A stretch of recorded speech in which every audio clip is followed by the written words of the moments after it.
गुणातीतोऽक्षरं ब्रह्म भगवान् पुरुषोत्तमः जनो जानिदं सत्यं मुच्यते भवबंधनात्। कृपा करो मुझ ऊपरे सुख निधि सहजानंद। गुण तमारा गाववा बुद्धि आपजो सुख कंद। गुण तमारा गाववा बुद्धि आपजो सुख कंद। श्री स्वामिनारायण भगवाननी जय। अक्षर पुरुषोत्तम महाराजनी जय। गुणातीतानंद स्वामी महाराजनी जय। प्रमुख स्वामी महाराजनी जय। प्रगट गुरु हरि महंत स्वामी महाराजनी जय। सूरत अक्षरधाम महोत्सवनी जय। दरेक दिव्य हरिभक्तोने भावथी जय स्वामी नारायण। श्रीजी महाराजे ઉચ્ચારેલા 272 વચનામૃતો જે આપણે ઘણી બધી વખત વાંચન કરતા હશું અને શ્રવણ પણ કરતા હશું અને સાથે સાથે અમુક વાર નિરૂપણ પણ આપણે કરતા હશું અને આપણા શાસ્ત્રોના ગ્રંથોનો આપણે અભ્યાસ કરીને આપણા જીવનની અંદર આપણે શાંતિ મેળવવા માટે પણ પ્રયત્ન કરતા હશું। પરંતુ હું તમને એક પ્રશ્ન પૂછું કે શું આટલા બધા વચનામૃતોનું વાંચન કરવાથી, નિરૂપણ સાંભળવાથી કે કરવાથી જો જીવનમાં શાંતિનો અનુભવ જ ન થાય તો એ વચનામૃતનું શ્રવણ કે નિરૂપણ શું કામનું? તમે રાત દિવસ મહેનત કરો ને ધંધાની અંદર એ કાંઈ લાભ જ ન થાય ને બધું નુકસાન જ થાય તો એ મહેનતનું શું ફળ? કંઈ ફળ નહીં, ઝીરો ફળ। અને મહેનત કર્યું કે ન કર્યું એ બરાબર થઈ ગયું। એમ આપણે પણ દિવસ દરમિયાન એ આપણે ઘણી બધી ભજન સંબંધી એ આપણે ક્રિયાઓ કરતા હશું કે જે ભક્તિ સંબંધી ગણી શકાય। એ પછી સવારે પૂજા કરવી હોય કે પ્રાપ્તિનો વિચાર હોય કે પછી મંદિરે દેવ દર્શન હોય કે વચનામૃત કે સ્વામીની વાતોનું વાંચન હોય કે રવિ સભા હોય કે પરાસભા હોય કે ઉત્સવ સમયની અંદર એ આપણે લાભ લેતા હોય। આ ભક્તિ સંબંધી આપણે આહ્નિક પાલન કરતા હોય અને છતાં પણ જો આપણને એનું કંઈ ફળ ન મળે તો પછી એ કર્યું શું કામનું? પણ આજે આપણે વચનામૃતમાંથી જ એક વચનામૃત લેવાના છીએ, ગઢડા પ્રથમનું 22મું। અને ગઢડા પ્રથમનું 22મું વચનામૃત આપણને આ બધા પ્રકારના પ્રશ્નોનો સમાધાન આપે છે અને એનું આપણે મથાળું જોઈએ કે સ્મૃતિ વિના ગાયું તે ન ગાયા જેવું એકડાનું। હમણે આપણે વચનામૃતનું શ્રવણ કરીએ, પરંતુ એ પૂર્વે બીજો એક પ્રશ્ન મારે તમને પૂછવો છે કે આપણે 1 કલાક માળા ફેરવી હોય, આપણે 15 મિનિટ પ્રાપ્તિનો વિચાર કર્યો હોય, આપણે મંદિરે પ્રદક્ષિણા કરી હોય, પૂજા પણ કરી હોય, પણ જો આપણે સ્મૃતિ કરતા કંઈ ન કરતા હોય ભગવાનની સ્મૃતિ વિના તો એ બધું ઝીરો છે, એ કંઈ કામનું નથી। એટલે જો મૂર્તિની સ્મૃતિ વિના એ તમે ગમે તે ક્રિયા કરો ને એનો સામુકનું નુકસાન થાય છે અને એમાં સમયનો બગાડ જ થાય છે। એટલે જીવનની પ્રત્યેક ક્રિયાને આપણે જો સાધનામય બનાવવું હોય ને તો એના માટે આ ગઢડા પ્રથમનું 22મું વચનામૃત જરૂરી છે। સમજવું પણ પડે અને આપણા જીવનની અંદર આપણે અનુકરણમાં પણ લાવવું પડે। હવે શા માટે આ વચનામૃતનું આપણે શ્રવણ કરવું જોઈએ અને શા માટે આપણા જીવનની અંદર આનું અનુકરણ કરવું જોઈએ? તો હું તમને 3 થી 4 પ્રસંગો કહું કે જે પ્રસંગો સાંભળવાથી એ આપણા જીવનની અંદર એક ખ્યાલ તો આવી જશે કે આ વાત તો સાચી છે, આ વચનામૃત આપણે સિદ્ધ તો કરવું જ પડશે। હવે જો મૂર્તિની સ્મૃતિ વિના તમે ક્રિયા કરો અને આ વચનામૃતને સમજ્યા વગર તમે ચાલો તો કેવા નુકસાનો થાય। કુંડળની અંદર હવે કાઠી દરબારોએ છે ને મહારાજની આજ્ઞાથી નદીમાં સ્નાન કરવા ગયા, પણ એમને સ્મૃતિ ન કરી, પોતે એમનામ સ્નાન કર્યું। તે મહારાજ પાસે આવે છે બધાય અને કહે છે કે અમે સ્નાન કરીને આવતા રહ્યા। મહારાજે પ્રશ્ન પૂછ્યો કે આ સ્મૃતિ તમે કરી કે ન કરી? ઓલા કે ના, એવી સ્મૃતિ તો અમે કંઈ કરી નહીં। ત્યારે મહારાજે બોલ્યા કે પછી તો સ્મૃતિ વિનાનું સ્નાન રહ્યું ને એ લોહીમાં નાહ્યા બરાબર છે, જાઓ ફરી વખત તમે સ્નાન કરી આવો। તો જો મહારાજનો આ ઉદ્દેશ છે, મહારાજનો આ હેતુ છે। અને શ્રીમદ ભગવદ્ ગીતા પણ આપણે વાંચીએ તો એની અંદર એ શ્રી કૃષ્ણ ભગવાન અર્જુનને એ જ કહે છે કે તું દરેક કર્મ રહ્યું ને એ મને સંભાળીને, મને યાદ કરીને એ રીતે તું કર્મ કરને મને જ અર્પણ કર. કર્મણે વાધિકારસ્તે મા ફલેશુ કદાચન. એ દરેક કર્મ, કર્મ એટલે આપણી ક્રિયા, આપણી ક્રિયા એક્શનથી તો કર્મ બને છે. તો એ દરેક ક્રિયાની અંદર જો આપણે ભગવાનની સ્મૃતિ કરીએ ને તો ખરેખર એ આપણી ક્રિયા એ ભક્તિમય બને અને ભગવાન અર્પણ કરે. ભગતજી મહારાજ કાર્યાણીની અંદર છે ને એક વખત વાસણ ઉટકતા હતા. તો એમાં તપેલામાં છે ને એક ચોટેલો કંસાર હતો. સ્વાભાવિક છે કે જ્યારે લાપસી કે ખીચડી બનાવવામાં આવે ત્યારે જો વધુ પડતું જો એને તાપ લાગે, ફ્લેમ લાગે એટલે ચોંટી જાય. એટલે કંસાર પોતે ઉખેડવા માટે છે ને એક ક્ષણ માટે ખાલી એમની વૃત્તિ છે ને મૂર્તિમાં તૂટી ગઈ. બ્રહ્મ સ્વરૂપ ભગતજી મહારાજ કે જેમનો એક જ મુખ્ય લક્ષ્ય હતો કે મારે એ ગુણાતીતાનંદ સ્વામીને એ રાજી કરવા છે. એટલે પોતાનો દેહ, તન ને મન પોતે કૃષ્ણાર્પણ કરી નાખ્યું. અને જો એવી બ્રાહ્મી સ્થિતિને પોતે પ્રાપ્ત પણ થયા અને એવી પાત્રતા, એવા ઉત્તમ સાધક તરીકે આપણે ભગતજી મહારાજને યાદ કરીએ છીએ. તો ખાલી એક ક્ષણ માટે એ થોડોક ચોંટેલો કંસારને ઉખેડવા માટે ખાલી તૂટી ગઈ અને એમાં ગુણાતીતાનંદ સ્વામી સભામાં છે ને ઊભા થઈને એમની પાસે આવે છે અને એટલું જ કહે છે કે આ ગોબરો થઈને શું ક્રિયા કરેશ. વિચાર કરો કે એમની અખંડ વૃત્તિ ભગવાન અને સંતમાં જ પોતે હતી, ગુણાતીતાનંદ સ્વામી પ્રત્યે જ હતું, પણ છતાં પણ એક ક્ષણ માટે એમની જે વૃત્તિ રહી એ મૂર્તિમાં તૂટી ગઈ. તો ગુણાતીતાનંદ સ્વામીએ એ ગોબરા થઈને શું ક્રિયા કરે છે આવું કહ્યું. એટલે ગુણાતીતાનંદ સ્વામીએ એ 6 પ્રકરણની 178મી વાતની અંદર કીધું છે કે ભગવાન વિના વાત કરવી ને ભગવાનની સ્મૃતિ વિના ખાવું એ ધૂળ જેવું છે. હું તમને એમ કહું કે તમે દરરોજ ધૂળ ખાવ છો તો માનવામાં ન આવે.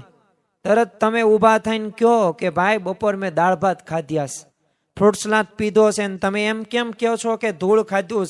પણ જો અહીંયા ગુણાતીતાનંદ સ્વામી કહે છે કે ભગવાન વિના વાત તમે કરતા હોય ને ભગવાનની સ્મૃતિ વિના જો ખાતા હોય ને તો એ ધૂળ બરાબર છે. પાદરાના ડોસાભાઈ હતા, પોતે સૂકો રોટલો જમતા. કોઈકે કહ્યું કે આ હું સૂકું તું ખા છો? ત્યારે આ ભાદરાના ડોસાભાઈ કે જે સૂકું ખાય ને એ તો હરામનું ખાય છે, હું તો ભગવાનને યાદ કરીને ખાઉં છું. જો આ પ્રાપ્તિનો કેફ, જો આ મૂર્તિની સ્મૃતિ રાખીએ તો દરેક ક્રિયાની અંદર નહીં, અરે 8 પહોર આનંદ, આનંદ ને આનંદ જ રહે. એટલે આ વચનામૃત આપણે એ વાંચવું પડે અને જીવનમાં ઉતારવું પડે. જો દિવસ દરમિયાન આપણે સ્મૃતિ ન કરી હોય પણ જ્યારે આપણે ધ્યાન કરવા બેસીએ ને ત્યારે આપણે જો ભગવાન સિવાય બીજું બધું યાદ આવી જાય છે કે નથી યાદ આવી જતું? આવી જાય છે. શા માટે? કારણ કે અભ્યાસ એવો નથી. બોટાદના શિવલાલ શેઠ થઈ ગયા, 9 લાખના પોતે આસામી હતા. 3 કલાક એ ભગવાનની મૂર્તિની એ પોતે ધ્યાન કરતા હતા. અને ધ્યાન કેવું, બધોય સાંખ્ય વિચાર કરી નાખે અને એવું ધ્યાન કરતા. એટલે એમની પૂજાની અંદર શ્રીજી મહારાજ સાક્ષાત એ પોતે બિરાજમાન થાય અને એટલે એમની પૂજાના દર્શન કરવા માટે સંતો અને હરિભક્તો આવતા હતા. ઘનશ્યામદાસ સ્વામી એટલે કે પૂર્વાશ્રમની અંદર નાજા જોગ્યા તો આમ પૂજામાં છે ને ધ્યાન કરતા, પણ મનથી તો ગઢડા પહોંચી ગયા. એટલે એમને ભેંસને માથે હાથ ફેરવતા હતા. એટલે ગુણાતીતાનંદ સ્વામી તો અંતર્યામી પણ એમને જાણી લીધું અને તરત તે આ ઘનશ્યામદાસ સ્વામીને કહે છે ને એમ ક્યાંય ધ્યાન થશે નહીં, એમ ભગવાનની મૂર્તિનું સુખ નહીં આવે. એટલે ટકોર એમને કરી. તો જો આખી જિંદગી જો આપણે સ્મૃતિ ન કરી હોય અને અંત સમયે સ્મૃતિ ન થાય. એક બાબાને છે ને અંત સમયે દીકરાઓએ કીધું, દીકરાઓ બહુ તે દયાળુ હશે અને એમને ભક્તિભાવ વાળું એમનું જીવન, પણ એના જે બાપુજી હતા ને એ બાબા એને કઈ ભગવાનનું ભજન કરેલું નહીં. એટલે કહ્યું કે તમે છે ને બાપા હવે રામ રામ લ્યો અને રામ નામ લેશો ને તો તમારો મોક્ષ થશે અને કલ્યાણ થશે. આવું ઘણી બધી વખત કે તોય ઓલા બાબા રામ રામ બોલે નહીં અને સામે શું બોલે કે હા ઓન લીધા જેવું તો છે જ તે, પણ એમ ન બોલે કે રામ નામ રામ નામ રામ નામ. તો જો એક મોઢેથી રામ શબ્દ પણ બોલાતો નથી. એટલે બાળપણથી જ તે એ ભજન ભક્તિ કરી હોય ને એ સંસ્કારો પડ્યા હોય ને તો આખી જિંદગી સુધી ચાલે. પણ હવે આપણી ઉંમર કંઈક 35, 40 કે 45 વર્ષની થઈ હોય અને આપણે આ વચનામૃતનું નિરૂપણ સાંભળતા હોય તો આપણે સૌ કોઈએ સંકલ્પ સાથે આગળ વધવાનું છે કે આપણે આપણા જીવનની અંદર હવે પછી જે પણ ક્રિયાઓ કરીએ એ દરેક ક્રિયાઓની અંદર એ આપણે ભગવાનની મૂર્તિનું નિત્ય અનુસંધાન રાખીએ. તો જો એટલે આ વચનામૃતનું આપણે શ્રવણ કરવું જોઈએ અને આપણા જીવનની અંદર ઉતારવું જોઈએ. ચાલો આ વચનામૃતની અંદર શ્રીજી મહારાજ એવું તે શું કહે છે અને કેમ એમને એમ કીધું કે સ્મૃતિ વિના ગાયું તે ન ગાયા જેવું. તો ચાલો આ વચનામૃતનું તે શ્રવણ કરીએ અને પછી વધારે મુદ્દા સમજવાનો પ્રયત્ન કરીએ અને આપણે એક એવા વિમર્શ ઉપર આવીએ અને છેલ્લે સભા આપણી પૂરી થાય અને છેલ્લે આપણને એ મગજની અંદર, હૃદયની અંદર એક સૂર આવે કે ખરેખર ભગવાનને યાદ કરવા જ જોઈએ દરેક ક્રિયાની અંદર. તો આપણે સૌપ્રથમ શ્રવણ કરીએ. સ્વામિનારાયણ હરે વચનામૃત ગઢડા પ્રથમનું 22મું. સ્મૃતિ વિના ગાયું તે ન ગાયા જેવું એકડાનું. સંવંત 1876 પોષ સુધી ચોથને દિવસ મધ્યાહન સમયે શ્રીજી મહારાજ શ્રી ગઢડા મધ્યે દાદા ખાચરના દરબારમાં ઉગમણે દ્વાર ઓરડાની ઓસરીએ ઢોલિયા ઉપર વિરાજમાન હતા અને સર્વ શ્વેત વસ્ત્ર પહેર્યા હતા અને ભાગને વિશે એ ફૂલનો તોરો ખોસ્યો હતો ને 2 કાન ઉપર પુષ્પના ગુચ્છ ધાર્યા હતા અને કંઠમાં ગુલદાવદીના પુષ્પનો હાર પહેર્યો હતો ને ઉગમણે મુખારવિંદ વિરાજમાન હતા અને પોતાના મુખારવિંદની આગળ એ પરમહંસ તથા દેશ દેશના હરિભક્તની સભા ભરાઈને બેઠી હતી અને પરમહંસ કીર્તન ગાતા હતા. જો અહીંયા વર્ણન આપવામાં આવ્યું છે. સંવંત 1876 પોષ સુદ ચોથનો દિવસ છે. હવે મધ્યાહન સમય થઈ ગયો છે એટલે બપોરના 11, 11:30નો સમય છે અને શ્રીજી મહારાજ ગઢપુરની અંદર પોતે વિરાજમાન છે અને ઢોલિયા ઉપર એ જ્યારે ઉગમણે દ્વાર જે દાદા ખાચરનો દરબાર છે ત્યાં પોતે બેઠેલા હોય છે અને ત્યાં બધાય સંતો અને જે ભક્તો હોય છે એની સભા તો હોય છે પરંતુ એ પરમહંસો કીર્તન ગાતા હતા. અને પછી હવે મહારાજ શું કહે છે કે પછી શ્રીજી મહારાજ બોલ્યા છે કે સાંભળો એક વાત કરીએ. જો આ શ્રીજી મહારાજની આપણા ઉપર એક કૃપા કહેવાય. કારણ કે મહારાજે અમુક વાર સામેથી અમુક મુદ્દાઓ આપણા જીવનની અંદર આવે અને જાગૃતતા ફેલાવવા માટે એ સામેથી એમને કૃપાએ કરીને એ આપણને કહેલું છે અને એમાંનું આ વચનામૃત છે. વચનામૃત ગઢડા પ્રથમનું 22મું કે મહારાજ એક સામેથી એક નવી વાત કરે છે. જો ભજન કીર્તન થતું જ હતું, ભક્તિ થતી જ હતી, એ પરમહંસો કીર્તન ગાતા જ થા, પણ મહારાજને વાત કરવી હતી. ત્યારે સર્વે પરમહંસ ગાવું રાખીને વાત સાંભળવા તત્પર થઈ ગયા. આમ તો પરમહંસો અને સંતો હતા ને એ પોતે જ્યારે આ મહારાજ બોલે ને એટલી બધી તલ્લીનતા અને એટલી બધી તત્પરતા, જિજ્ઞાસા વૃત્તિ દર્શાવતા હતા એ આપણને એમની વાતો કે એમના જીવન પ્રસંગો દ્વારા ખ્યાલ આવે. અને રાત દિવસ પોતે કથા વાર્તા સાંભળતા જ એટલી તત્પરતા હતી. તો એવી તત્પરતા આ સર્વે પરમહંસોને હોય છે. અને પછી શ્રીજી મહારાજ બોલ્યા છે. હવે મહારાજ બોલે છે કે મૃદંગ, સારંગી, સરોદા, તાલ ઇત્યાદિ વાજિંત્ર વગાડીને એ કીર્તન ગાવા તેને વિશે જો ભગવાનની સ્મૃતિ ન રહે તો એ ગાયું તે ન ગાયા જેવું. જો મહારાજે અહીંયા પ્રથમ જ તે અણુબોમ્બ ફેંક્યો. પરમહંસો સંતોનો ઉદ્દેશીને જ અણુબોમ્બ એવો હતો કે બધું ઝીરો કરી નાખ્યું. સ્વાભાવિક રીતે પ્રદક્ષિણા કરીએ, દંડવટ કરીએ, પૂજા કરીએ, ભક્તિ સંબંધી જ ક્રિયા કરીએ એટલે આપણે મનની અંદર કેવું રાખીએ કે ના ના, હું તો આટલી પ્રદક્ષિણા કરું છું, હું તો પૂજા કરું છું, હું તો પ્રાપ્તિનો વિચાર કરું છું, હું તો કથા વાર્તા સાંભળું છું, હું તો કીર્તનો દરરોજ 5-5 કીર્તનો મુખપાઠ કરું છું, હું તો દરરોજ શિક્ષાપત્રી અને યોગી ગીતા વાંચું છું. આપણે બધા આવી રીતે એ આપણે આપણા મનને એ રમાડતા હોઈએ છીએ. પણ અહીંયા ભગવાન જો ઝીરો કરી નાખે. કારણ કે સામે કોણ પરમહંસો હતા? 114 પ્રકરણોમાંથી પસાર થયેલા એ પરમહંસો હતા. હવે એટલા બધા એમાંથી 5 પ્રકરણો પણ આપણને જો કીધું હોય કે તમારે આજીવન સુધી પાલન કરવાનું છે, ચાલો ને આજીવન રહેવાય દો, 5 મહિના સુધી, ચાલો 5 મહિને રહેવાય દો, 5 દિવસ, તોય આપણે એ પ્રકરણોમાંથી પસાર ન થઈ શકીએ. એક એકાદશી કે એક ઉપવાસ કરવાનો હોય તોય આપણે દિવસ દરમિયાન 5 થી 7 વખત જમવું પડે છે. પણ જો આ એવા પરમહંસો કે સંતો ભક્તો નહોતા, આ તો એવી કસણીમાંથી પસાર થયેલા હતા. પણ એમની જે આ કીર્તનો ગાતા હતા, મહારાજે કહ્યું કે તમને જો આ કીર્તન ગાતા ગાતા તમે સ્મૃતિ ન રહે ને તો એ બધું ગાયું ને ગાયા જેવું થઈ ગયું. એટલે આટલું બધું ભજન ભક્તિ કરે છે, સંસારનો ત્યાગ કરીને આવ્યા છે, અને તમારા પ્રકરણોમાં પસાર થઈ ગયા છે, અને નિયમ ધર્મ યુક્ત એમનું જીવન જીવે છે, અને તોય મહારાજ તમે એમ કહો છો કે ન ગાયા જેવું. તો જો આવું મહારાજ કહી દેશ તો આપણે હવે અહીંયા અંતરદ્રષ્ટિ કરવાની કે વાત છે ને આપણને પણ કે છે. આપણે પણ એ મોક્ષ માટે આપણે અહીંયા સત્સંગ સ્વીકાર્યો છે, અને આ સત્પુરુષને રાજી કરવા માટે એ આપણે મથીએ છીએ. આધ્યાત્મિક માર્ગે આગળ વધવા માટે એવા આપણે સાધક થઈએ છીએ, સાધના કરીએ છીએ. પણ જો આપણે આવી રીતના કરતા હશું તો એ બધું ગાયા ન ગાયા જેવું થઈ ગયું. અને ભગવાનને વિચારીને તો જગતમાં કેટલાક જીવ ગાય છે અને વાજિંત્ર વજાડે છે, અને તેણે કરીને તેના મનમાં શાંતિ આવતી નથી.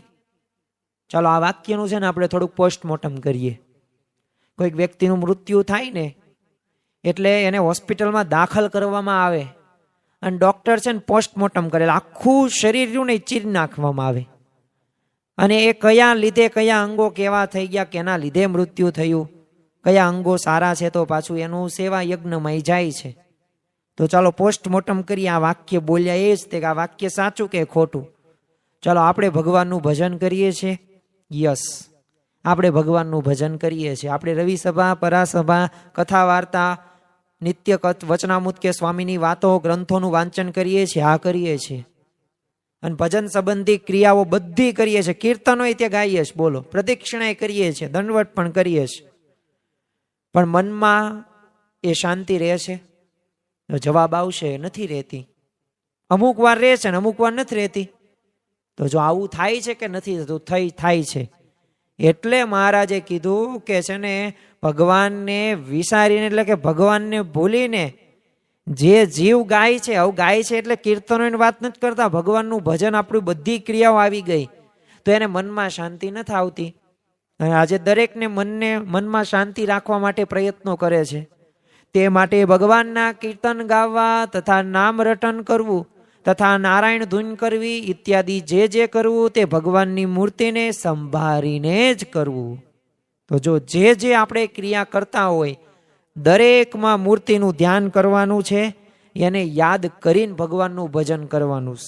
અને ભજન કરવા બેસે ત્યારે તો ભગવાનને વિશે વૃત્તિ રાખે, અને જ્યારે ભજનમાંથી ઉઠીને બીજી ક્રિયાએ કરે ત્યારે જો ભગવાનમાં વૃત્તિ ન રાખે તો તેની વૃત્તિ ભજનમાં બેસે ત્યારે પણ ભગવાનના સ્વરૂપમાં સ્થિર થાય નહીં.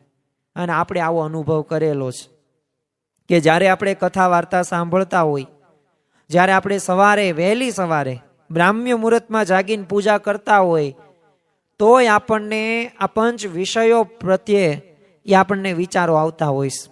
નાસ્તા બાબતે આખા દિવસ દરમિયાન મારે શું કરવાનું છે, શું નથી કરવાનું, કેમાં સમય આપવાનો છે, આ કામ તો આજે પૂરું કરવાનું જ છે, આવા જ વિચારો આવે છે. એટલે જો મહારાજ કહે છે કે જો ભગવાનનું તમે મૂર્તિનું જો સ્મરણ ન કરો, યાદ ન કરો, બીજી ક્રિયાઓની અંદર ભગવાનમાં વૃત્તિ ન રાખો તો જ્યારે ભજન કરવા બેસો ને ત્યારે નુકસાન શું થાય?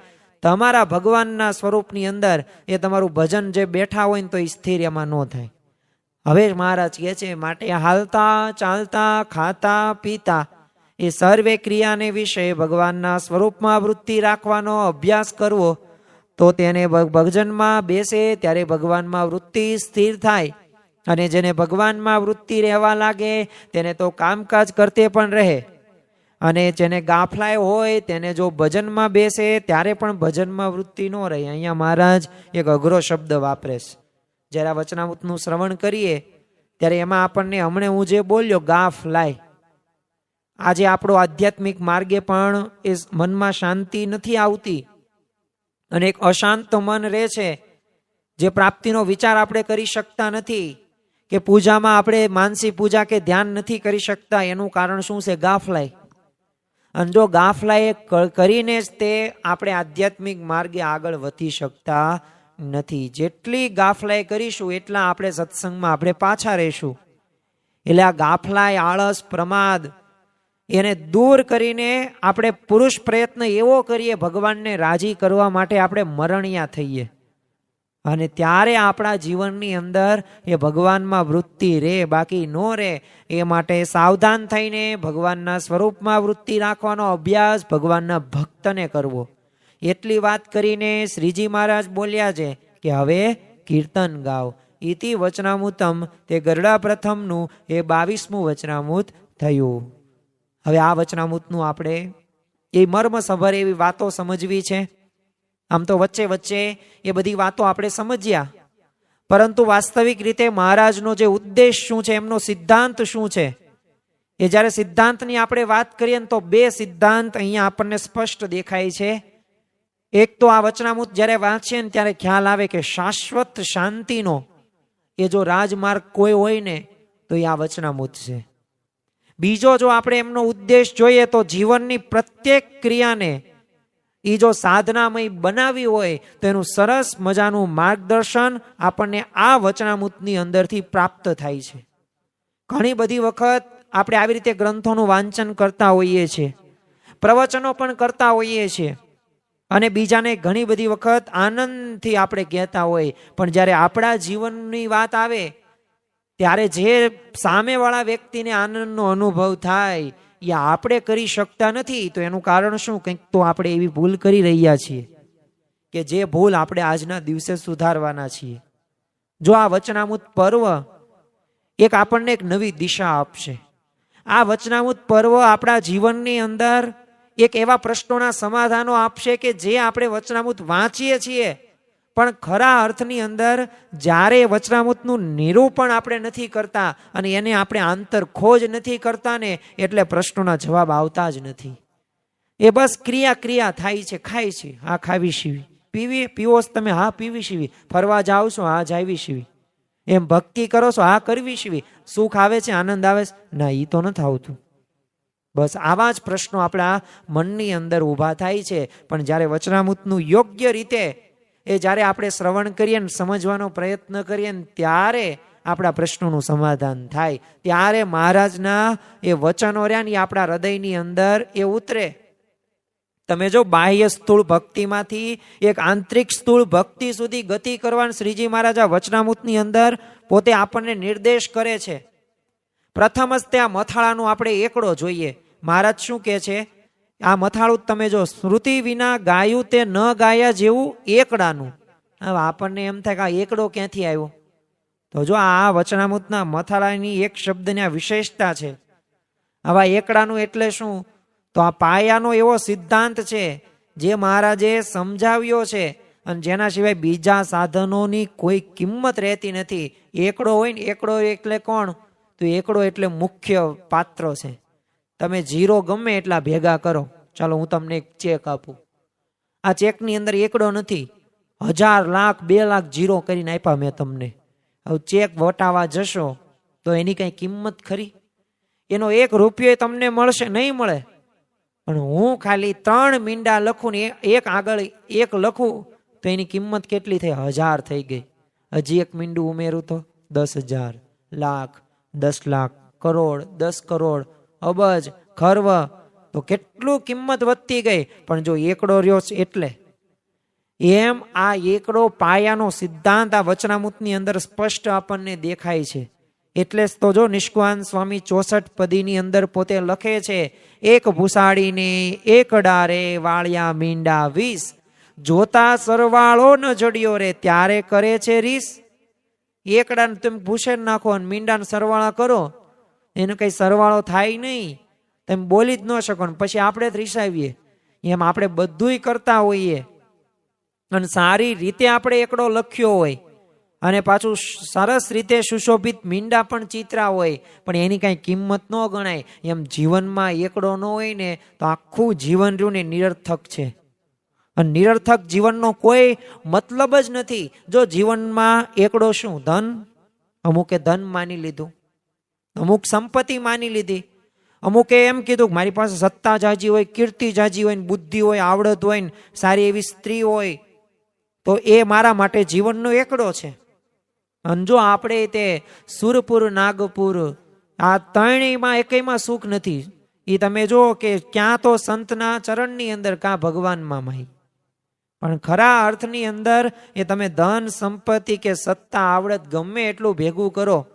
ઇતિહાસ કે છે સિકંદર કે સુખના 6 દિવસો મેં જોયા નથી. માઇકલ જેક્સન હોય કે એલ્વિસ પ્રેસ્લી હોય કે લિયો ટોલ્સ્ટોય હોય, આ દરેક વ્યક્તિ પોતે ઘણા બધા પ્રતિભાશાળી હતા, ઘણા બધા બુદ્ધિશાળી હતા. પણ તમે જુઓ કે એમના જીવનની અંદર છેલ્લા અંત સમયની અંદર પોતે એમ જ કહે છે કે આ મેં 6 દિવસોય નથી જોયા. ખરેખર તો એક અંધારી કોટડી છે, એની અંદર હું કાળી બિલાડી શોધું છું, પણ એની અંદર છે જ નહીં. આવા પોતે અનુભવો કહે છે. એટલે આપણી પાસે ધન કે સંપત્તિ કે સત્તા કે કીર્તિ કે બુદ્ધિ કે આવડત કે સ્ત્રી હોય, અને જો આપણે સુખ આપણા જીવનમાં આવતું હોય તો એ વાક્ય ખોટું છે. તો હવે પ્રશ્ન થાય કે તો જીવનનો એકડો શું છે, સાચો એકડો શું છે? હવે એની આપણને ખબર જ નથી. પણ આ વચનામૃત આપણને કહે છે કે જો આ એકડો આ છે. હવે તમે જે ક્રિયા કરશો ને એ બધી ભક્તિમય બની જશે. અને ભક્તિમય બની જશે એટલું જ નહીં, તમારા જીવનની અંદર તમે આધ્યાત્મિક માર્ગે આગળ વધી શકશો અને ભગવાન અને સંતનો રાજીપો તમને મળશે. એકડો એટલે ભગવાન છે. તુલસીદાસજી કહે છે, તુલસી રઘુબર અંક બીનો સાધન તો શૂન્ય, શૂન્ય આગે જો અંક ધરે એક એક ગુણ. એ તુલસી રઘુબર અંક બીન, સાધન તો શૂન્ય. સાધન રહ્યા ને તપ વ્રત જપ તપ બધુંય તે સારું કહેવાય, ભગવાનમાં વૃત્તિ રે, શૂન્ય છે. પણ એની આગળ જો ભગવાનને યાદ કરીને આપણે કરીએ ને તો એ સાધનની પણ કિંમત છે. એ ભગવાન રૂપી એકડો કર્યા પછી છે ને એ સાધન રૂપી એક એક મીંડા આપણે વધારીએ ને તો કિંમત વધતી જાય. પણ જો ભગવાન એકડાના સ્થાને છે એટલે ભગવાનને નજર સમક્ષ રાખીને કાર્ય કરવાનું છે. સુખ શાંતિનું ધામ કોણ છે? શું ધન છે, સંપત્તિ છે? અરે એનું સુખ શાંતિનું ધામ તો ભગવાન છે. અને શ્રીજી મહારાજ શાંતિનું સરનામું અહીંયા આપે છે અને શું કહે છે કે હે પરમહંસો, શાંતિ તો નારાયણના ચરણાવિંદની અંદર છે. અને ભગવાનને ભૂલીને કોઈ પણ સાધન કરવામાં આવશે ને તો એ શાંતિ નહીં આપે. અને આપણે અનુભવ કર્યો છે, ગમે એટલું સારું જમ્યા હોય, ગમે એવું સારું જોયું હોય, ગમે એવો સારો સ્પર્શ કર્યો હોય, પણ એ ઘડીક શાંતિ, શાશ્વત શાંતિ કે સુખ આપણે લઈ શકતા નથી. જો શ્રીજી મહારાજે પરમહંસોને કીર્તન એ ગાતા ગાતા અટકાવીને વાત કરીશ. હવે પરમહંસો કઈ લૌકિક ગીતો કઈ ગાતા નહોતા, ફટાણા નહોતા ગાતા કે ગરબા પણ નહોતા ગાતા. પણ જો એક શું ગાતા હતા તો એ ભજન કીર્તનો જ ગાતા હતા અને મહારાજને રીઝવવા માટે જ પ્રયત્ન કરતા હતા. પણ જો અહીંયા શ્રીજી મહારાજે એમને એક તલ માત્ર પણ કસર રહેવા દેવી નહોતી, એટલે આવી વાત કરી. કદાચ જો કોઈનું મન તાલ કે સુર કે લય વાજિંત્રમાં રહી જાય અને લોક રીઝવવાનું તાન રહી જાય તો પછી મોટી ખોટ જાય. એટલા માટે શ્રીજી મહારાજે અહીંયા જાણપણાની વાત કરીશ. હવે આપણી પાસે ધન સંપત્તિ બહુ જાજી આવી ગઈ હોય અને પછી તો આપણે સત્તા અને આવડત મેળવવા, કીર્તિ મેળવવા માટે પ્રયત્નો કરતા હોય તો જો આપણે ભગવાનને સાઈડમાં રાખ્યા અને એ આવડત અને એ પૈસાને આપણે પ્રાધાન્ય આપ્યું, એટલે શ્રીજી મહારાજને જો આ કહેવા પાછળનો ઉદ્દેશ એમનો એ જ હતો કે આ બધાય પરમહંસો એ પોતે એમનામાં તૈન તાલ ને સુર ને લયમાં ને એમાં જો મન વહી ગયું ને લોકને રીઝવવાનો જો પ્રયત્ન કરશે ને તો ખરેખર તો આ એમની કોઈ ભક્તિ કહેવાશે નહીં. એ ભક્તિ કોને કહેવાય કે એમાં નિત્ય અનુસંધાન ભગવાનનું હોય. એ તમે જો ભગવાનની સ્મૃતિ વગર દુનિયામાં કેટલાય ગાઈશ પણ એમને શાંતિનો અનુભવ થાય છે? નથી થતો. કારણ કે એ ભલે ભજનના પ્રોગ્રામ આપતા હોય પણ એની પાછળ એમને પૈસો કે કીર્તિ મેળવવાનું પણ કંઈક તો ઈચ્છા હોય છે, તાન હોય છે. તમે જો કે દારૂ કે બીડી કે અફીણ અને આવી રીતે પોતે વ્યસનો કરતા હોય છે અને સ્વાભાવિક રીતે એને એમાંથી કંઈ શાંતિ મળતી નથી. ઘડીક ગમે ફરી વખત એ બધું જોઈએ જ છે અને એનાથી કોઈ દિવસ એને શાંતિ મળવાની નથી, મળતી પણ નથી. અકબર બાદશાહ છે ને તાનસેનના આમ સંગીતથી બહુ ખૂબ ખુશ હતો, પણ એ તાનસેનના ગુરુ કેવા પ્રખર ગાયક હશે કે એની જિજ્ઞાસાથી અકબરે તાનસેનના ગુરુ હરિદાસને તેડાવ્યા. તે હરિદાસે ભગવાનને સંભાળીને ભજનો ગાયા અને અકબરે તાનસેનને પૂછ્યું કે તારા ગુરુના ગાયનથી મને જે શાંતિનો અનુભવ થયો તો મને તારા ગાયનમાં કેમ ક્યારેય થતો નથી? અને ત્યારે તાનસેને સરસ સુંદર મજાનો જવાબ આપ્યો કે હું છે ને તમને રાજી કરવા ગાઉં છું, અને જ્યારે મારા ગુરુ છે ને ભગવાનને રાજી કરવા ગાઈશ. એટલે પોતે એમને શાંતિનો એ તમને એમના ભજન સાંભળીને થયો. એમ જો જ્યારે પણ ભગવાન અને સંતને એ રાજી કરવાના ઉદ્દેશ સાથે ક્રિયા કરવામાં આવશે ત્યારે અંતરથી આપણને રાજીપો મળશે. અને આ રાજીપો રહ્યો ને એ મેળવવા માટે જ તે આપણે આ પ્રયત્ન કરવાનું છે ને આ વચનામૃત આપણે આપણા જીવનની અંદર સિદ્ધ કરવાનું છે. મહારાજ અહીંયા કહે છે કે કીર્તન ગાન કે નામ સ્મરણ કરતી વખતે ભગવાનની મૂર્તિનું સ્મૃતિ થવી જોઈએ.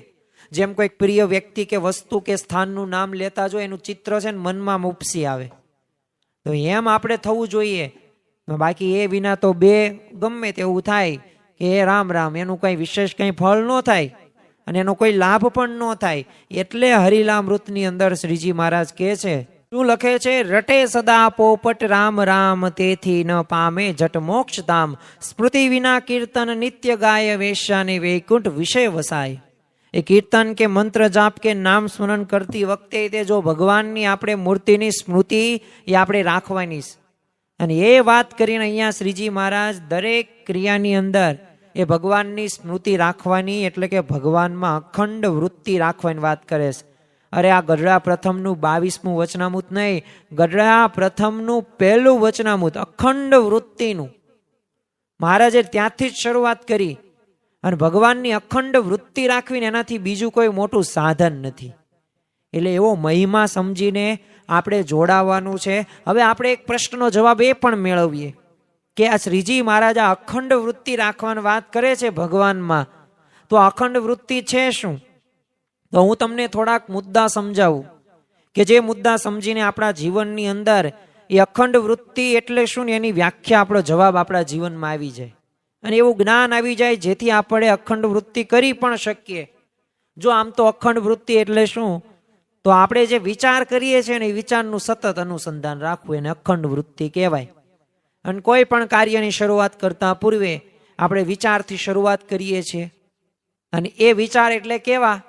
તો એ વિચાર એટલે કે આપણે જે ક્ષેત્રમાં આગળ વધવું એવા વિચારો કરતા હોઈએ. પણ હવે જો આપણે આધ્યાત્મિક માર્ગે શ્રીજી મહારાજે અહીંયા જે વાત કરી છે ને એની વાત આપણે કરવી. હવે એમાં મહારાજે તમે સ્પેશિયલ કહી દીધું કે તમારે કેવી અખંડ વૃત્તિ રાખવાની, તો આપણે કેવી આપણા જીવનની અંદર રાખવાની. તો પ્રથમ જ તે છે ને એ આપણે હું એમનો છું અને એ મારા છે, આ વિચાર સાથે આપણે જીવન પસાર કરવાનું. દરેક ક્રિયા આ રીતે કરવાની કે હું એમનો છું અને એ મારા છે. બસ આ વિચાર રહ્યો ને એ જ અખંડ વૃત્તિનું મુખ્ય બ્રહ્માસ્ત્ર ગણી શકાય. બીજું આપણે જે પાક્કા હરિભક્તના 3 લક્ષણો છે, નિયમ, નિશ્ચય અને પક્ષ. તો નિયમ નિશ્ચય એટલે શું? નિષ્ઠા. તો નિષ્ઠા રૂપી ખીલીની દ્રઢતા સાથે અખંડ વૃત્તિ રાખવાની કે ગુણાતીતાનંદ મૂળ અક્ષર, સહજાનંદ એક પરમેશ્વર, પ્રગટ સત્પુરુષ મોક્ષનું દ્વાર. તો એ મહંત સ્વામી મહારાજ એ મોક્ષનું દ્વાર છે. ગુણાતીતાનંદ સ્વામી મૂળ અક્ષર બ્રહ્મ છે. શ્રીજી મહારાજ સર્વોપરી ભગવાન છે. આ અખંડ વૃત્તિ રાખવી તો આમથી આમ કાંઈ ભટકાય નહીં. અને બીજું કે નિજાત્માનમ બ્રહ્મ રૂપમ દ્રેહત્રિય વિલક્ષણમ, કે નિજાત્માનમ બ્રહ્મ રૂપમ દ્રેહત્રિય વિલક્ષણમ. કેમ આવી રીતના મહારાજે શિક્ષાપત્રીની અંદર મહંત સ્વામી મહારાજે એ સત્સંગ દીક્ષા ગ્રંથની અંદર કહ્યું, તો એમના કહેવા પાછળનો ઉદ્દેશ એ જ હતો કે એ સ્વરૂપ મારા આત્મામાં અખંડ વિરાજમાન છે. અક્ષરમ અહમ પુરુષોત્તમ દાસોસ્મી. અને આપણે આત્મા છીએ, આપણે દેહ નથી.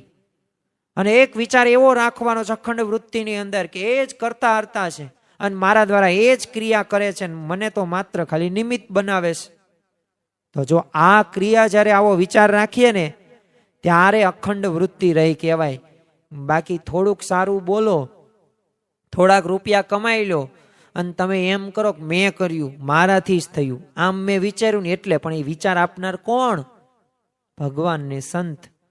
એવી સારી ક્રિયા કરાવનાર કોણ? ભગવાન ને સંત. તમારાથી સારું બોલાયણું, તમારાથી સારું ગવાયું, તમારાથી સારો સંબંધ ટક્યો, તમારા જીવનમાં નિસ્વાર્થ ભાવે સેવા તમે કરો છો, તો એ તમારા લીધે નહીં, ભગવાન અને સંતના લીધે થાય છે. આ વિચાર રાખો ને, એટલે કરતા હરતાનો વિચાર એ અખંડ વૃત્તિ રાખવાનું પણ એક બ્રહ્માસ્ત્ર ગણી શકાય. અને મને તો બસ ખાલી એજન્ટ મધ્યસ્થી બનાવે, ખાલી નિમિત્ત માત્ર બનાવે, મારાથી ક્રિયાઓ કરાવે છે, પણ હું નથી કરતો. આ ભાવ રહ્યો ને એ રાખવાનો છે. બીજો આપણે એવો અખંડ વૃત્તિની અંદર એક વિચાર એ પણ કરવાનો કે સર્વજ્ઞ છે, અંતર્યામી છે, તન કી જાણે મન કી જાણે, જાણે ચિત્ત કી ચોરી. એ સતત મને જોઈ રહ્યા છે. મન કર્મ વચને થતી દરેક ક્રિયાને છે ને બધું જાણે છે. આપણે જ્યારે અપ્રામાણિકતા દાખવીએ, આપણે જ્યારે આપણી પત્નીનું અપમાન કરીએ, તો આપણે છે ને શું મેં કર્યું, હું જ કરું, ભગવાનનું અનુસંધાન નથી રહેતું, ત્યારે જ ક્રોધ આવે છે, ત્યારે જ આપણે પત્ની સામું આપણે ઝઘડીએ છીએ. પણ જો અખંડ વૃત્તિ એક વખત આવી જાય, આવી કે તો સર્વજ્ઞ છે, હું મારા ધર્મપત્નીને હું ક્રોધ કરું છું તો એ અમને નથી ગમતું, તો એમને ન ગમે એવી મારે ક્રિયા ન કરાય, તો જો ત્યાંથી તમે પાછા વળી શકો, પાછી વૃત્તિ થઈ શકે. પણ જો તમે આવું કાંઈ સમજો નહીં કે ના તમે અંતર્યામી, તો તમે કેવા થયા? પોતે જ ભગવાન જેવા પૂજાય એવા તમે થયા મનથી, વિચારથી. બીજો આપણે એવો વિચાર કરવાનો જે આપણા ગુણાતીત ગુરુ પરંપરા હોય, મહંત સ્વામી મહારાજની સ્મૃતિ સાથે સાથે એ આપણે નામ સ્મરણ કરવાનું છે અને લીલા ચરિત્રોની સ્મૃતિ કરવાની છે. કારણ કે જો શ્રીમદ ભાગવતની અંદર વ્યાસ ભગવાને એ ઉપનિષદો હોય, મહાભારત લખ્યું, શાંતિનો અનુભવ ન થયો. શ્રી કૃષ્ણ ભગવાનના એ પ્રગટ ભગવાનના ચરિત્રો લખ્યા અને એમને શાંતિનો અનુભવ થયો. તો જો એ શાંતિનો અનુભવ, લીલા ચરિત્રો આપણી સ્મૃતિ કરતા રહેવું જોઈએ. અને નિયમ ધર્મ અને આજ્ઞા પ્રમાણેનું આપણું અણિશુદ્ધ જીવન હોવું જોઈએ. તો ભગવાનની અખંડ વૃત્તિ જો આવા વિચારો સાથે આપણે કરીએ તો રહે, તો જ તે ભગવાન આપણી સાથે રહે, તો જ શાંતિનો અનુભવ થાય.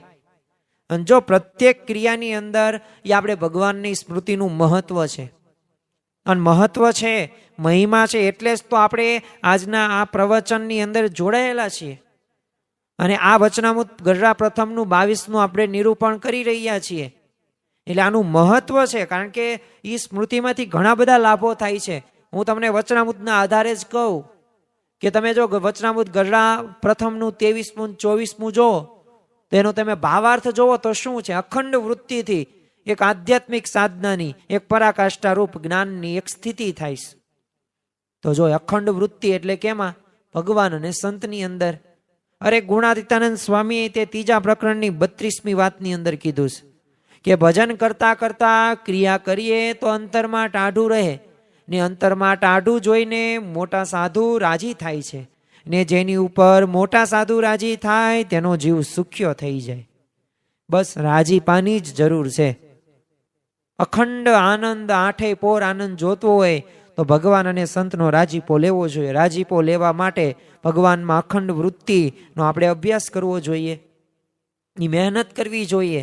અને એ કરીશું તો આપણા જીવનની અંદર એ આપણે શાંતિ પામી શકીશું. ગઢડા પ્રથમનું તમે પહેલું જ જુઓ, એનું મથાળું શું છે? અખંડ વૃત્તિનું. તો એમાંય મહારાજ કહે છે કે ભગવાનના સ્વરૂપની મનની અખંડ વૃત્તિ રાખવી એથી કોઈ કઠણ સાધન પણ નથી અને તેથી કોઈ મોટી પ્રાપ્તિ પણ નથી. તો જો આ અઘરામાં અઘરી વાત છે, અઘરામાં અઘરું સાધન ભગવાનની મૂર્તિમાં અખંડ વૃત્તિ રાખવી એ છે અને એ આપણે કરવાનું છે.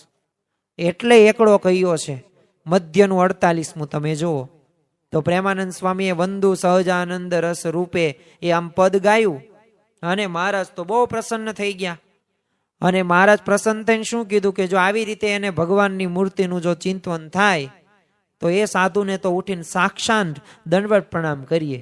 અને જેને આવી રીતે અંતઃકરણમાં ભગવાનનું ચિંતન થતું હોય તો એવી વાસનાને યુક્ત જો દેહ મૂકે તો એને ફરી ગર્ભવાસમાં આવવું પડે નહીં. અને જીવતો હોય ને તોય પરમ પદને પામ્યો છે અને એના અંતરમાં અખંડ આનંદનું ચિંતન થયા કરે.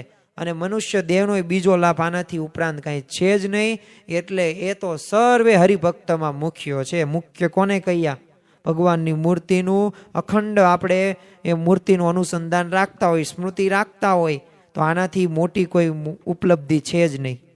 તમે જો ગુણાતીતાનંદ સ્વામીએ 2જા પ્રકરણની 30મી વાતની અંદર કીધું કે અંતરમાં ભજન કરતા શીખવું તેણે કરીને વિષયના રાગ ઓછા થાય છે. જો આ વિષયમાંથી બહાર આવવું ને એ અઘરી વાત છે, પણ જ્યારે ભગવાન અને સંતમાં જ્યારે અંતરમાં ભજન આપણે કરતા શીખી જઈએ તો આ વિષયો કે સ્વભાવો કે વાસનાથી આપણે નિર્મૂળ થઈ શકીએ છીએ. આપણે થોડાક ઉદાહરણો જોઈએ, દ્રષ્ટાંતો જોઈએ, જેથી આપણને ખ્યાલ આવે કે ખરેખર જો જેને પણ એ પ્રત્યેક ક્રિયાની અંદર ભગવાનની સ્મૃતિ રાખી છે તો એને કેવા લાભો થયા છે. અજામિલ હતો, કેવો મહાપાપી હતો, પણ જો અંત સમયે એના પુત્ર ખાલી નારાયણ નામ બોલ્યા તો નારાયણનો ઉચ્ચાર કર્યો તો ભગવાનના જો દૂતો લેવા આવ્યા. તો જો મહિમાએ સહિત નિરંતર સ્મૃતિ રાખી તો એને કેટલો મોટો લાભ થયો. રે સગ પણ હરિવરનું સાચું રે. હવે આ કીર્તનની એક પંક્તિ છે ને, એક ડોશમાં યાદ દરરોજ કરતા હતા ને યાદ રહી પણ ગઈ અને નકરા બોલે આખો દિવસ દરમિયાન. એટલે અંત સમયે મહારાજ એને તેડવા આવે છે. તે ડોશીએ મહારાજને ઓળખાય નહીં. તે મહારાજે કીધું કે તું જેને છે ને કાયમ સંભાળે છો ને એ હરિવર છે ને એ હું જ છું. તો જો એવી મહિમા સાથે એવા ભાવ સાથે જો કામ કરવામાં આવે ને સેવા કરવામાં આવે ને ક્રિયા કરવામાં આવે તો દરેક ક્રિયા એ આપણી ભક્તિ બની જાય છે અને ભગવાનના ચરણોની અંદર એ આપણે અર્પણ પણ કરી શકીએ છીએ. એટલે આપણા જીવનની અંદર આ જરૂરી છે, આ વચનામૃત આપણે સિદ્ધ કરવું. પંચાળની અંદર મહારાજ બિરાજમાન હતા અને ઘણા બધા વ્યક્તિઓને પોતે શેલણ એવું પીરસ્યું. તે એક મૂર્તિ એક છે ને વ્યક્તિના અંતરમાં ઉતરી ગઈ. તે અંત સમયે મહારાજ એને તેડવા આવે છે. જો મહારાજને અંતકાળે જરૂર તેડવા આવવું, બિરુદ મારું એનો બદલે સર્વે જનને જણાવવું. એ જો ભાલ પ્રદેશની તે એ બીબડી હતી તો આ બીબડી પોતે સત્સંગી નહોતી, પણ એક દાંતણની સેવા કરી, પણ કેવા ભાવથી કરી તો ભગવાન એને તેડવા આવે છે. એક તમે જો કે બાઉદ્દીન કઠિયારો લાકડા કાપવાનો સામાન્ય એવો વ્યવસાય કરતો, ગુણાતીતાનંદ સ્વામીની એ જે ઠંડી એમને જે આમ લાગતી હતી ઠંડી અને એ દૂર કરી અને તમે જો કે કેવું એનું કલ્યાણ કર્યું. એ તમે અત્યારે જુનાગઢની અંદર જાઓ તો બાઉદ્દીન કોલેજ છે અને પોતે દિવાન બની જાય છે. અરે એટલું જ નહીં, મૂંજો સુરુ હોય કે જોબન પગી હોય, આ બધાય જીવન પરિવર્તનો થયા છે કારણ કે એવી ભક્તિ ભાવથી પોતે જોડાયેલા હતા. અને જેને જેને આવી રીતે ભગવાનની મૂર્તિનું અને ભગવાનની અને સંતની સેવા કરી છે એનું કલ્યાણ થયું જ છે. જેતલપુરમાં તે જ્યારે મહારાજે યજ્ઞ કરવાનો હતો તો ત્યારે બધા ગામ લોકોને બધી સેવા સોંપેલી. એમાં ઘઉં દળવાની તે પણ અનાજ દળવાની સેવા હતી. તો એ જેતલપુરની એક ગણિકા હતી, એને વિચાર આવ્યો. જો વિચાર આવવો એ પણ જરૂરી છે કારણ કે વિચારથી જ કોઈ ક્રિયા આગળ વધાય. તો એને કે આ મહારાજ ભગવાન છે અને બધાય કહે છે એટલે ચાલો ને આપણે એવો મહિમા સાથે એ આપણે અનાજ દળવાની સેવા કરીએ. આખી રાત એને સેવા કરી, ઘણો બધો લોટ એને અનાજ દળ્યું. બીજા દિવસે સભાની અંદર જાય છે. મહારાજ તો બધું જાણતા જ હતા. મહારાજે કીધું આ બધાને સભાને બતાવો, તમારા હાથ ફરફોલા પડી જાય છે. અને શું કહે છે કે બ્રહ્માનંદ સ્વામી જેવું કલ્યાણ થઈ જશે. હવે એક સામાન્ય એવી સેવા અને જો મહિમા સાથે કરી તો એવું કલ્યાણ થાય. તો એમ આ વ્યક્તિને પણ તેડવા આવે છે. તો જો ગમે એવી વિકટ પરિસ્થિતિ હોય, એ અપમાન હોય કે અગવડતા હોય, પણ આપણી જો ગુણાતીત ગુરુ પરંપરાએ તમે જો ગુરુઓના જીવનની અંદર અંતરે શાંતિ જ રહે છે. કારણ શું છે? અખંડ ભગવાનની મૂર્તિમાં પોતે લીન રહેશે. અને આપણે મુમુક્ષુ તરીકે એ આપણે અક્ષરમાં જોડાવાનું છે, સત્પુરુષમાં જોડાવાનું છે. જો દુનિયામાં ઘણા બધા પ્રકારના વિઘ્નો આવશે, ઘણા બધા એવા પ્રસંગો આવશે. દુનિયાની અંદર આજે 7.5 થી 8 અબજની વસ્તી છે, તેમાંથી 200 ને 250 કરોડ તો એવા જ છે કે ભગવાન અસ્તિત્વ ધરાવતા જ નથી, પોતે નાસ્તિક છે, આસ્તિક છે જ નહીં. એ ભગવાન મૂર્તિમાં હોય, નિરાકાર છે. જો આ પણ છે, પણ જો આપણે આપણા ભગવાનને, આપણા ઈષ્ટદેવને, આપણા વર્તમાન કાળે સત્પુરુષ એવા મહંત સ્વામી મહારાજમાં એ વિશ્વાસ સાથે જોડાવાનું છે તો ભગવાનની મૂર્તિમાં અખંડ વૃત્તિ રહે. જેમ એ જે રીતે સુખી સદા આનંદમાં રહે છે એવી રીતે આપણે પણ રહી શકીએ. અને આજના આ વચનામૃત પર્વનો જે આ પ્રથમ દિવસનો આપણે જે વાત કરીએ છીએ, ગઢડા પ્રથમનું 22મું વચનામૃતનું જે નિરૂપણ, એનો છેલ્લો મુદ્દો. અને એ મુદ્દો એટલે શું કે અખંડ વૃત્તિનો અમે આ મહત્વ જોયું. અને એ જો ન કરીએ તો પણ નુકસાનો પણ જોયા. અને એવા પ્રસંગો પણ જોયા કે જેમને પણ આવી રીતે એ વૃત્તિ રાખી છે, દરેક ક્રિયાની અંદર ભગવાનની સ્મૃતિ રાખી છે, તો એને ઘણા બધા લાભો થયા છે. તો અમારે તે હવે છે ને આજે અમારે પણ આવી રીતે અખંડ ભગવાનની એ સ્મૃતિ રાખવી છે. અમારે પણ ભગવાન જેવો આનંદ પ્રાપ્ત કરવો છે. અમારે પણ ગુણાતીત ગુરુ પરંપરા જેવું દરેક પરિસ્થિતિની અંદર સ્થિત પ્રજ્ઞતા કરવી છે. તો હવે અખંડ વૃત્તિ અમારે સિદ્ધ કઈ રીતે અમે કરી શકીએ? તો જો એના માટે શ્રીજી મહારાજ જ તે અહીંયા જવાબો દીધેલા છે. પણ 2-3 આપણે જવાબો એવા પણ જોશું કે જે દ્વારા આપણે આ કરી શકીએ. પ્રથમ જ તો આવે કોઈ પણ ક્ષેત્રની અંદર, અને એ છે ધ્યેય. કારણ કે આપણી પાસે સ્પષ્ટ ધ્યેય હોવું જોઈએ કે મારે આ શા માટે કરવું છે, અને હું શા માટે કરું છું, અને મારે ક્યાં પહોંચવાનું છે. તો આ દ્રઢ સંકલ્પ સાથે કરવાનું છે કે ભગવાનમાં અખંડ વૃત્તિ રાખવી જ છે ને. આવો પેલા દ્રઢ સંકલ્પ કરવાનો છે. તમે જો સારંગપુરમાં ભગતજી મહારાજે ગુણાતીતાનંદ સ્વામી પાસે એ જ્ઞાન મને ન આપો એમ માંગણી કરી, ત્યારે સ્વામીએ શું કીધું? એ જ્ઞાન તો છે ને મરણીયો થા તો એને મળે એવું છે, અને એની પાત્રતા હું ગોતુંશ. જ્ઞાન તો ઘણું બધું છે, પણ આપવું કોને? ત્યારે ભગતજી મહારાજ કીધું મને આપો. અને ત્યારે જો ભગતજી મહારાજ પોતે તૈયાર થઈ ગયા અને દેહના ચૂરે ચૂરા કરી નાખ્યા. એમ જે પણ આવી સ્થિતિએ પહોંચ્યા છે ને, એમને દેહના, તનના, મનના ચૂરે ચૂરા કરી નાખ્યા છે.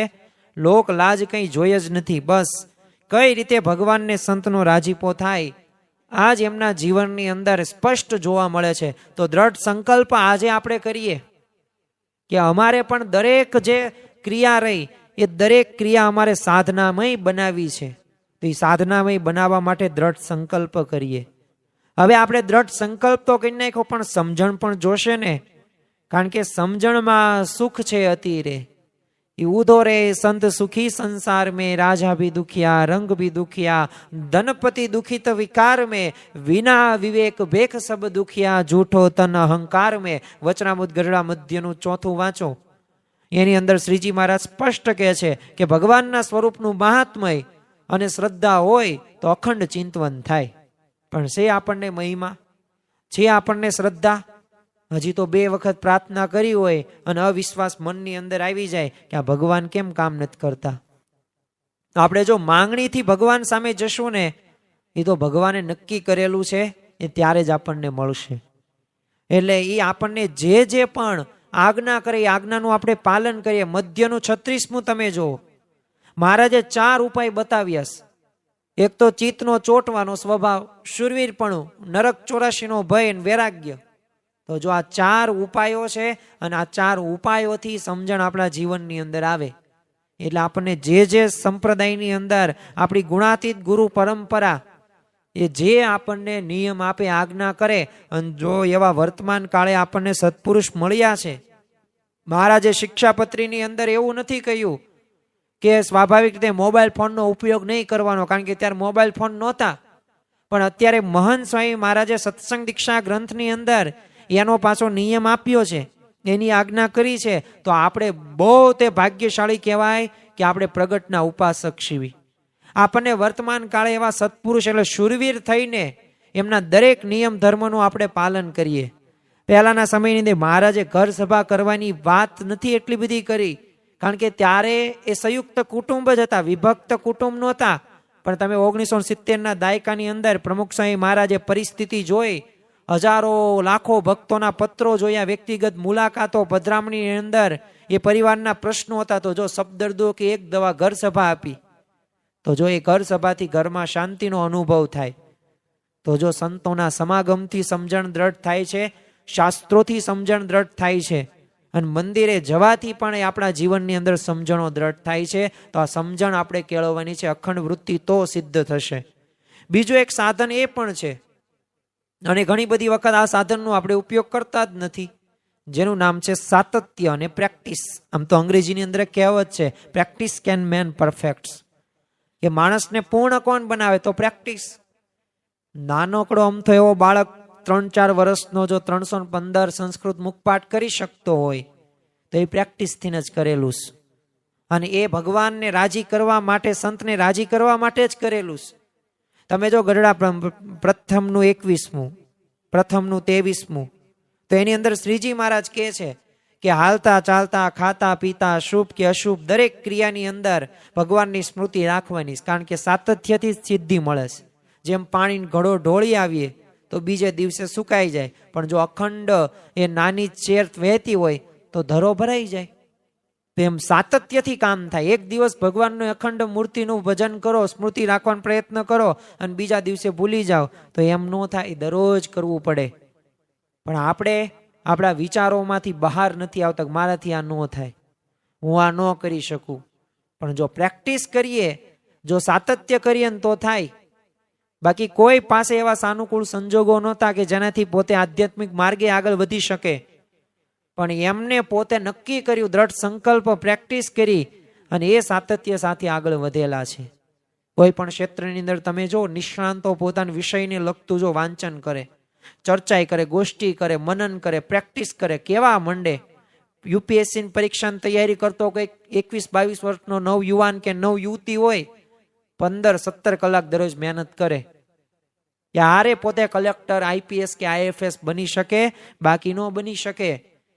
એટલે મહેનત તો દરેક ક્ષેત્રની અંદર કરવી પડે અને રાત દિવસ એક કરીને મહેનત કરવી પડે, તો જ તે ત્યાં સુધી તમે પહોંચો, બાકી ન પહોંચી શકો. વાતું થાય પણ વાતુંથી કોઈ દિવસ કોઈ વ્યક્તિ આગળ ન વધી શકે. મહાન સંગીતકારો જો કેટલી દરરોજ પ્રેક્ટિસ કરે. અરે મિલિટરીની અંદર જો કે એકના એક હુકમ, હવે left right left right left right, 20 વર્ષ સુધી નકરું લેફ્ટ રાઈટ દરરોજ કર્યું હોય. અને કેટલી કલાક દરરોજ રનિંગ કરવાનું, પ્રેક્ટિસ કરવાની, ક્યારેય થાક્યા? એકની એક ક્રિયા કરે છે ને શા માટે?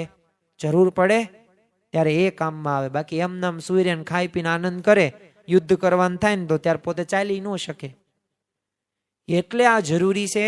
એમ આળસનો ત્યાગ કરવો પડે. અહીંયા જો મહારાજે શું કીધું, ગાફલાઈની વાત કરી હતી કે ગાફલાઈ હોય ને તો ભજનમાં બેસે ને ત્યારે ભગવાનમાં વૃત્તિ પણ એ નો રહે.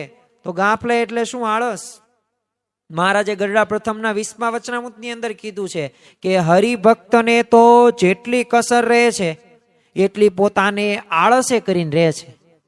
જેટલી આળસ કરીએ એટલા આપણે આધ્યાત્મિક માર્ગે ધીમે ધીમે પાછળ થતા જઈએ. બીજું એક આપણે સાધન વાપરવાનું છે ને એ છે એકાગ્રતા, કોન્સન્ટ્રેશન જેને કહેવામાં આવે છે. સ્વામી વિવેકાનંદ તો કહેતા કે તમારી 1% પુરુષાર્થને 99% 99% એકાગ્રતા. એટલે સતત પ્રેક્ટિસ આપણે કરવી પડે. વીજળીના શોધક એડિસન હવે લગ્નના બેન્ડ વાજા વાગતા જ વિચાર કરો કે જે મૂર્તિઓ હોય, વરરાજો હોય, એને લગ્નનું ખબર જ ન હોય એવું બને?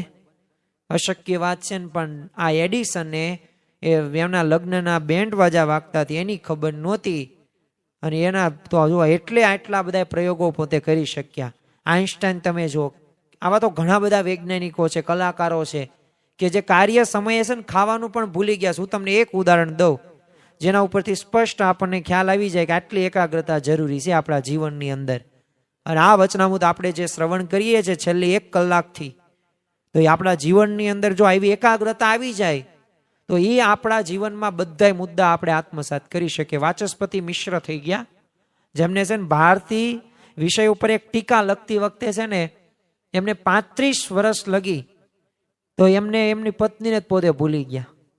તો જો આવી એકાગ્રતા હોય ને ત્યારે એવા મુકામ સુધી, એવા સફળતાના શિખરો સુધી પહોંચી શકો. બાકી એકાગ્રતા ન હોય ને તો કોઈ કાર્ય સારું ન થાય. જાણપણું રાખવું પડે. મહારાજે અહીંયા સ્પષ્ટ કહી દીધું, જાણપણું, જાગતે રહો.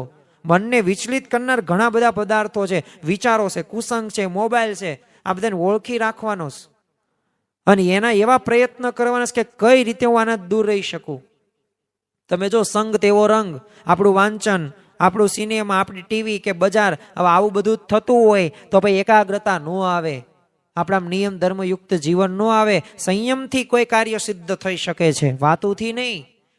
ગરડા અંત્યનું 9મું જો કે જે પરમેશ્વરના ચરણાવિંદને પામવાની ઈચ્છે તેને જાણપણા રૂપ જે ભગવાનના ધામનો દરવાજો, તેને વિશે સાવધાન થઈને રહેવું અને ભગવાન વિના બીજા પદાર્થ ત્યાં પેસવા દેવા નહીં.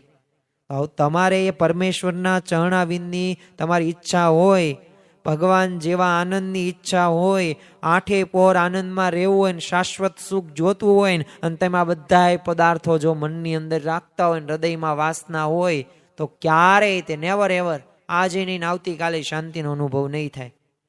એટલે જાણપણું રાખવું પડશે. અને બીજું પ્રાર્થના, કારણ કે પ્રાર્થના એ અમોઘ શસ્ત્ર છે. પ્રાર્થના ભગવાન સાંભળે છે. અને આ અઘરું સાધન રહ્યું ને એ ભગવાન અને સત્પુરુષની કૃપા વડે જ સિદ્ધ થશે. બાકી તમે તમારી રીતના કરવા જશો ને તો એમ નહીં થાય. પણ જો કૃપાથી જ સિદ્ધ થશે. એટલે નિરંતર પ્રાર્થના કરવાની છે. અને છેલ્લે આપણે 3-4 એવા પ્રસંગો પણ જોઈ લઈએ કે જેનાથી આપણને પ્રેરણા પણ મળે કે ખરેખર જો આપણે આવી રીતે જો અનુસંધાન રાખીએ અને જો પ્રયત્ન કરીએ તો આપણે પણ સફળ થઈ શકીએ. કારણ કે વિચારની જરૂર છે અને વિચાર માટે પ્રેરણાની જરૂર છે. મહારાષ્ટ્રના તે ભક્ત હતા જાનબાઈ, પોતે છાણામાંથી વિઠ્ઠલ વિઠ્ઠલની ધૂન સંભળાતી હતી. કારણ શું હતું? સતત રટણ કરતા હતા સ્થૂળ પદાર્થની અંદર, અને એમાંય છાણામાંથી વિઠ્ઠલ વિઠ્ઠલ નામ સંભળાવવું એટલે કેવો ચમત્કારની વાત કહેવાય ને. પણ એ ચમત્કાર પાછળ જાનબાઈનું રહસ્ય શું હતું? સતત પોતે ભગવાનનું રટન. દરેક ક્રિયાની અંદર ઘરકામ કરતા કરતા જો ભજન કરી શકાય. પર્વતભાઈ તો હળ હાંકતા હાંકતા એ માનસીમાં મહારાજને જમાડતા. શિવલાલ શેઠ તમે જુઓ, તમે ગોરધનભાઈ જુઓ, જનક રાજા જુઓ, અમરીશ રાજા જુઓ, મહારાજે વચનામૃતની અંદર આમની સમજણો વખાણી છે. વ્યવહાર કરતા કરતા અંતરમાં સતત ભજન કર્યા કરતા. આવી રીતે ગૃહસ્થ એ દરેકે ત્યાગી હોય કે ગૃહસ્થ હોય આ કરવું જ પડશે. પ્રમુખ સ્વામી મહારાજે તો દરરોજ તમે જો કેટલી બધી પ્રવૃત્તિઓ એમને હોય, પત્ર લેખન હોય, મીટિંગો હોય, મુલાકાતો હોય. એક ભાઈ એમને પૂછ્યું કે આ બધી માથાકૂટમાં તમે ભગવાન ક્યારે ભજોસ? અને ત્યારે સ્વામીશ્રીએ જવાબ આપ્યો કે અમારે તો અખંડ ભજન જ છે.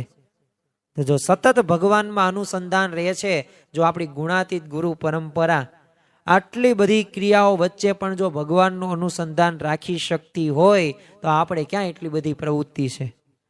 આપણે ધંધો વ્યવસાયિક નોકરી કરતા હોય, 1 કરતા હોય, 2 કરતા હોય, 3 કરતા હોય, પણ એટલી બધી તો ન કરતા હોય કે જેટલી મહંત સ્વામી મહારાજ અત્યારે કરે છે પ્રવૃત્તિઓ. પણ છતાં પણ જો દરેક કેવી સારી રીતે ચાલે છે. પણ એ જો ભગવાનનું નિત્ય અનુસંધાન છે. ભાવનગરની અંદર પ્રમુખ સ્વામી મહારાજ પત્ર લખતા જ ઉપરથી વીજળીનો ગરમ બલ્બ હોલ્ડરમાં છૂટીને એમના ખભા ઉપર પડ્યો. હવે એ વાતની એમને જાણ નહીં. કેવો સાંખ્ય વિચાર! આ તો પાછળથી એની વાત થઈને ત્યારે સ્વામીએ કીધું વૃત્તિ અખંડ ભગવાનમાં હોય ખબર ન પડે. બાકી એ ગરમ લાલ ચોળ બલ્બ ઉપરથી નીચે પડ્યો. અને આપણે તો 2 ઠેકડા આમ મારીને વહી જઈએ અને 10 ને કહીએ આપણે. પણ જો આ પ્રમુખ સ્વામી મહારાજ, આ આપણી ગુણાતીત ગુરુ પરંપરા કે જેમને દેહને ખાસડા જેવા કરી નાખ્યા છે, કે જેમને અખંડ ભગવાનની મૂર્તિમાં જ તે પોતે એ સતત પોતે ચિંતન કરતા રહ્યા છે. તો શુદ્ધ ભાવથી એક હેતુ સાથે આ વચનામૃતનું જ્યારે આપણે શ્રવણ કરીએ અને જ્યારે નિરૂપણ સાંભળીએ ત્યારે ખરા અર્થની અંદર એ આપણે એકડો આપણે પામી શકીએ, ભગવાનને પામી શકીએ. ભગવાન અને સંત જેવો પણ આનંદ આપણને પ્રાપ્ત થઈ શકે. તો આજના દિવસે આપણે પ્રાર્થના કરીએ. પ્રાર્થનાથી ચમત્કાર થાય છે. કારણ કે સાચા ભાવથી કરેલી પ્રાર્થના એ ભગવાન અવશ્ય સાંભળે જ છે. તો આપણે સૌ કોઈ સાથે મળીને, હું તમને કહું છું તો મારા જીવનમાં તે આ મારે અનુકરણ કરવાનું છે, એમ તમારે પણ આ અનુકરણ કરવાનું છે. આપણે સૌ કોઈ આપણા જીવનું કલ્યાણ કરવા માટે આનું અનુકરણ કરવું જ પડશે. નગર કેવું થશે? સ્મૃતિ વિના ગાયું તે ન ગાયા જેવું. એકડાનું એકડો ભૂલાઈ જશે ને મીંડા ઘણા બધા કરશું, કંઈ કામનું નહીં. તો આજના દિવસે મહારાજ સ્વામીના ચરણોમાં પ્રાર્થના કરીએ કે આજના દિવસે અમે જે આ વચનામૃત, જે ગઢડા પ્રથમનું 22મું વચનામૃત જે અમે એનું શ્રવણ કર્યું, એના પ્રસંગો જોયા, એવા વચનામૃતના કોટેશનો જોયા, ગુણાતીતાનંદ સ્વામીની વાતને આધારે સમજવાનો પ્રયત્ન કર્યો અને ગુણાતીત સત્પુરુષના જીવનમાંથી એ સમજવાનો પ્રયત્ન કર્યો કે ભગવાનની અને મૂર્તિનું અખંડ ચિંતન કરવું એ કઠણ છે પણ સરળ પણ છે. અને દરેક ક્રિયાની અંદર દરેક અમે જે કરવી છે અમારી સાધના બની જાય, એવી અમે ભક્તિ બની જાય કે જેથી તમે રાજી થાવ. અને પછી અમે ગમે એટલા બીજા સાધનો કરીએ તો એ એકડો અમે આગળ રાખીને તમને આગળ રાખીને બધી ક્રિયાઓ કરી શકીએ એ જ આજના દિવસે મહારાજ સ્વામીના ચરણોમાં પ્રાર્થના. શ્રી સ્વામિનારાયણ ભગવાનની જય.